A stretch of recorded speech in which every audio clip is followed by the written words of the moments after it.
So welcome to the Pete Mena YouTube channel. We've got a little bit of everything here. Tips, tricks, adventures, a whole bunch of stuff to make you a better angler and enjoy your time on the water.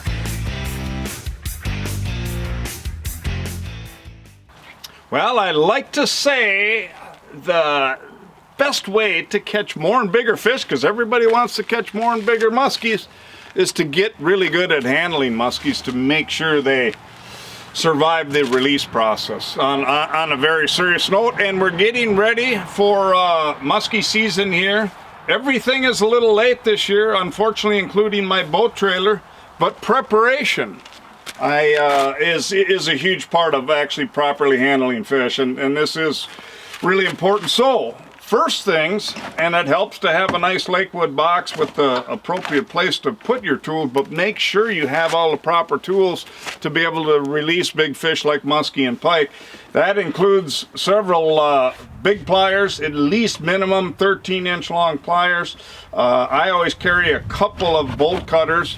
These are something that, unless you are fishing barbless, which is a good suggestion, by the way, if you've never tried it, fishing barbless can be very effective and it's easy to get the hooks out, but most people don't. If you are not fishing barbless, you definitely want to have bolt cutters so you can cut hooks out of anywhere in critical areas. If they're near the eye, the gill area, anything like that, you see a bait or a hook in those areas, you just immediately think bolt cutters and cut first. Some type of jaw spreaders, split ring pliers, just to replace those hooks on the bait. So you want to have those things. You want to be aware of how to properly hold fish. There's other videos that I have on my channel here that shows you how to do that. I've got articles on my website that shows you how to do that. But the other big thing I want to talk about in preparation for the season is just the general handling and keeping fish wet as much as possible. And by the way, keepfishwet.org is a tremendous source. I just started talking with those folks. We're going to have a good relationship and collaborate a bit.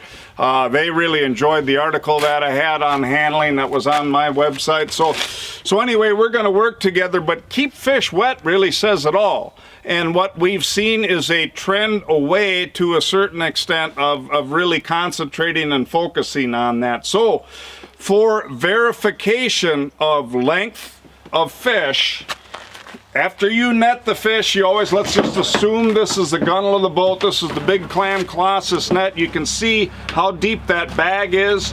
You can see that it's actually got a cradle space here in the bottom, a lot of extra room where you can verify the length of that fish. That's the bottom line. We want to keep the measuring and documenting as much as possible. As many of you as possible would consider keeping that documenting and measuring out of the inside of the boat. You want it over, so you don't want that fish to be able to get loose in the boat. You also just don't want that fish's head out of the water because it can't breathe. This way you can do measuring literally in this net.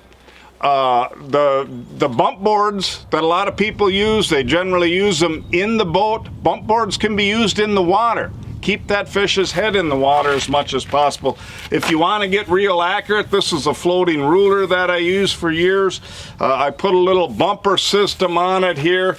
There's some folks working on really doing a better job of that, by the way, than just my homemade model here. But with a floating system and a little bit of a bump, you're going to get accuracy down to 1/4 of an inch. You couldn't possibly need more than that.